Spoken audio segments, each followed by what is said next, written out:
अगर कोई कहता है कि इन ज्ञान की बातों का इस रस मार्ग में कहीं हो सकता है कोई आपसे कह दे, तो आपके पास परिपक्व उदाहरण कितने दे रसिकों के।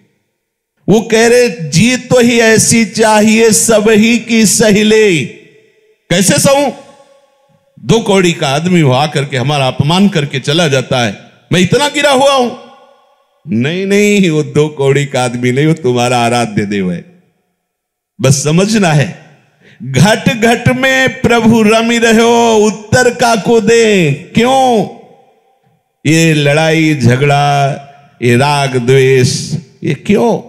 सब में उसी का नूर समाया। कौन है अपना कौन पराया, तो सबको कर प्रणाम। चाहे जिस शब्दों में ले लो, सब उमा जे राम चरण रत विगत काम मद को, निज प्रभु में देखे जगत के ही सन करे विरोध। अगर ये विरोध वृत्ति है तो आप हरिवंश शरणागत नहीं, आप निकुंज के उपासक नहीं हैं। हरिवंश नाम लीन जे अजात शत्रु ते सदा। अजात शत्रु, पैदा ही नहीं हुआ जिसका शत्रु। अजात, जात वाले पैदा होता है, अजात पैदा ही नहीं हुआ जिसका शत्रु। पूरी सृष्टि में एक भी कोई द्वेष का पात्र नहीं है जिसके वही माना जाएगा हरिवंश नाम लीन जे। भूरी सखी जी कह रहे कि मानो कोई प्रश्न करे कि कितना सहूं, बहुत सताता है। हम रोज चाहते हैं कि वो शांत हो जाए, हाथ जोड़ते हैं, पैर छूते हैं, लेकिन वो रोज नया रूप लेकर आता है और मुझे कष्ट देता है। कितना सहूं? तो कह रहे तन छुटी वेलो हद है, सहिले मन धरि धीर। क्यों इतनी ममता करे, कोटिन छाड़े शरीर। बुरी सखी जी कह रही बहुत कोई इतना कष्ट दे सकता है क्या कि हमारे शरीर को हमसे अलग कर सकता है, अर्थात मार सकता है। तो तुमने करोड़ों शरीर छोड़ दिए हैं अनेक जन्मों में, अब एक जन्म में प्रियालाल के लिए समर्पित कर दो। नहीं बोलेंगे, नहीं विरोध करेंगे, नहीं किसी को अपना शत्रु मानेंगे। तो आप ऐसा न समझना कि आप ऐसे हो जाएंगे तो सामने वाला स्वतंत्र होकर बर्ताव करेगा। नहीं, जब आप ऐसे हो जाएंगे तो पूरी दृष्टि स्वामी की आपकी तरफ होगी। और सीम की चाप सके को तासु बड़ रखवार रबापति जात। अरे बड़ा लीला बिहारी है। महाभारत में 11 क्षोणी सेना इस पक्ष की थी, विपक्ष की, और 7 क्षोणी इधर की। लगभग कुछ बचे थे, नहीं सब स्वाहा हो गए थे। लेकिन भरुही नाम के पक्षी के अंडे का कुछ नहीं बिगड़ा। उसी महाभारत कुरुक्षेत्र में एक विशाल घंटा प्रारंभ में ही उसके ऊपर गिर गया और अंडे के ऊपर पूरा महाभारत हो गया। अंडे का कुछ नहीं। एक से एक महावीर 10-10 हजार योद्धाओं को एक साथ मारने की शक्ति रखने वाले 6 महीना बाणों की सैया पर पड़े रहे, लेकिन उन अंडों का कुछ नहीं। कैसा गजब का आश्चर्यमय कि 18 क्षोणी सेना विनाश हो गई, लेकिन उस पक्षी के अंडों का कुछ नहीं हुआ। क्यों? जाको राखे साइया मार सके लग कोई।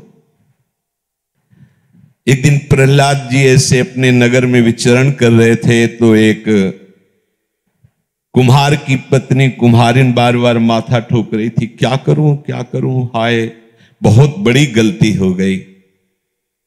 प्रहलाद जी ने कहा क्या गलती हो गई? बोले बस अब कोई बचा सकता है तो भगवान ही बचा सकते हैं, दूसरा नहीं। क्या? मुझे ध्यान था कि उस मटकी में बिल्ली के बच्चे हैं, पर मेरी बुद्धि काम नहीं की, उसी मटकी को बीच में रखकर आवा लगा दिया। अब आग लग गई है, पूरा आवा जल रहा है। अब मुझे ध्यान आया कि उसमें बिल्ली के बच्चे थे। हाय बहुत बड़ी गलती हो, अब कैसे वो बचेंगे? अगर ऐसी स्थिति में बचा सकता है कोई तो भगवान बचा सकते हैं। प्रहलाद जी ने कहा कब खुलेगा आवा? बोले सुबह। प्रहलाद जी सुबह पहुंचे, खोलो, राजकुमार थे। देखो सब मटकी पक चुकी थी और उस मटकी में आंच भी नहीं थी, गरम भी नहीं हुई थी, और जे ही निकाला तो बिल्ली के बच्चे म्याऊ म्याऊ करते हुए फुदक के भागे। प्रहलाद जी को दृढ़ निश्चय हुआ कि अगर भगवान रक्षा करे तो ज्वाला में बैठने पर भी कहीं आंच भी नहीं आती। संपूर्ण लंका भस्म हो गई, लेकिन विभीषण के घर में आंच भी नहीं लगी। भगवान का भरोसा। ये ताकर दूत अनल जे सिरजा, जरा न सोते कारण गिरजा। जो अग्नि में दाहिका शक्ति देते हैं वो स्वामी प्रभु का ये दास है, इसलिए कुछ नहीं।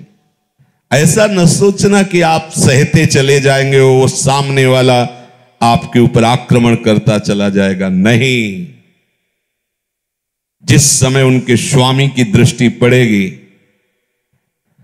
लीला है, कोई समर्थ नहीं ऐसा, कोई दो शीश वाला ऐसा पैदा नहीं हुआ कि भगवान के दास को झुका सके।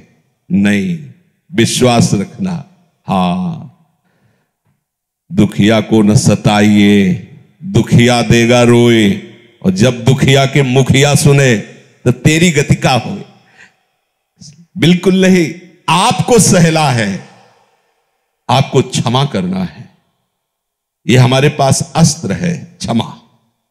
कितना तुम करोगे, हम क्षमा रूपी ढाल से अपने को बचाते जाएंगे, और यही क्षमा तुम्हारे लिए ऐसा स्वरूप धारण करेगी कि तुम इसे सह नहीं पाओगे।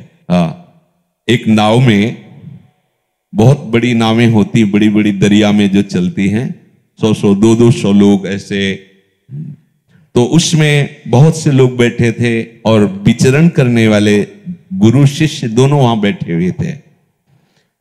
ये कोई कथा नहीं है, ये घटना घटी थी, संतों ने सुनाया था। तो उसमें 2 पुलिस के कर्मचारी भी चढ़े। तो उस समय पहले, जैसे अब भी कोतवाली आदमी गेट में जो खड़े होते हैं तो उसमें चाकू लगी होती है, बंदूक के ऊपर चाकू, ऐसे वो दोनों लिए हुए थे। अब वो तो अपने बूट पहने ऐसे। तो जो गुरुदेव भगवान थे उन्हीं के चरणों के पास शिष्य बैठा था, तो वहीं वो आके खड़े हुए, तो बूट उसके पैर में रखे, वो ऐसे हुए कि साहब पैर में हमारे आपका पैर लग रहा है। एक चाटा मारा, चुप बैठ। गुरुजी कुछ नहीं बोले, ना शिष्य कुछ बोला, शांत। अब नाव बढ़ी, जब दरिया पार हुई तो नाव वहीं तक जा सकती जहां थोड़ा गहरा जल हो। प्रायः किनारे इतना इतना जल होता है, पर नाव वहां नहीं जा सकती। तो ऐसे ही 2-4 हाथ के पहले ही नाव लग गई। तो जिन्होंने थप्पड़ मारा था वो ऐसे, वो बंदूक का ऐसे करके और छलांग लगाने की। अब उनको बुद्धि काम नहीं की कि बालू है, धंस जाएगी, और ऐसा हुआ कि जूता ही फिसला और वही संगीन उनके यहाँ, और झप से गिरे। तो गुरुजी उठे, एक थप्पड़ शिष्य के मारा। अगर गाली दे देता, कुछ कर देता तो बच जाता, तो चुप रह गया, मर गया। उमा क्षमा श्राप होते भारी। आपको शांत रहना है, आपका मार्ग पुष्ट होगा। पर उनके प्रति हमारा कोई कटु व्यवहार, अगर संत का अपराध बन जाए और आपको कटु वचन बोल दें तो नाच पड़ना कि मुक्त हो गया। अगर वो चुप हो जाए, प्रणाम कर लें या हाथ जोड़ लें या सर झुका लें, तो समझ लेना कि ब्रह्मा भी अब तुम्हें नहीं बचा पाएंगे। ये चाल होती है। जो संत जिसे अपना समझते हैं उसे कटु व्यवहार करते हैं। भूल कर भी तुम्हारा मन कभी कुमार्गगामी न हो। जो संत देख लेते हैं कि हमारे बस का नहीं रहा, तब हाथ जोड़ लेते हैं और मृदु वचन कहकर झुक जाते हैं। उनका झुकना माया का रौंदना निश्चित हो जाता है। तो ऐसा कोई न समझे कि कोई मुझे कितना सताए, मैं कुछ बोलूं ना। तुम नहीं बोलोगे तो वो बोलेगा, जिसके सामर्थ्य से ही सूर्य तपता है, जिसके भय से ही मृत्यु भयभीत होती है। जो चराचर का स्वामी है, वो हमारा मालिक है, वो देख लेगा। आपको नहीं बोलना, आपको तो यही भावना करनी कि इसमें भी प्रभु है। तन छुटबे लो हद है, सहिले मन धरि धीर। क्यों इतनी ममता करे, छाड़े कोटि शरीर। करोड़ों शरीर छोड़ चुका है, इस शरीर में क्यों इतनी ममता कर रहा है? चुपचाप सह ले। सहनशील, आशय, उदार, धीरज सहित विवेकी। हमारा आशय है प्रिया प्रीतम के समीप पहुंचना, हमको सहना ही होगा। हमें धैर्य पूर्वक विवेक के द्वारा किए गए प्रतिकार का, अपकार का, निंदा का, अपमान का उत्तर मंगल भावना से देना है। हमारा साधु स्वरूप है। उमा संत कहे यही बड़ाई, मंद करत जो करे भलाई। वो अपमान करे हम उसको सम्मान देंगे, वो हमारा अहित करे हम उसका हित करेंगे, वो हमारा किसी भी तरह से नाश करने का सोचे हम उसको अविनाशी पद में बैठाने की सोचेंगे। हम में और उसमें यही अंतर है। आगे कह रहे कि उपासक उपाय करने लगता है बचने का, भगवत भाव से नहीं, अपनी बुद्धि से, चतुराई से उसको उपदेश देकर अनुकूल बनाने का। ये भी मना कर रहे हैं। कह रहे क्यों काहू को बावरे अपनो दुख सुनाए।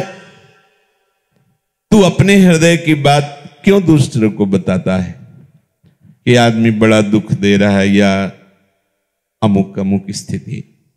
नहीं, आप उपासक देख लो, सिद्धांत से चलोगे बहुत जल्दी आप प्रियालाल के निज जन हो जाओगे।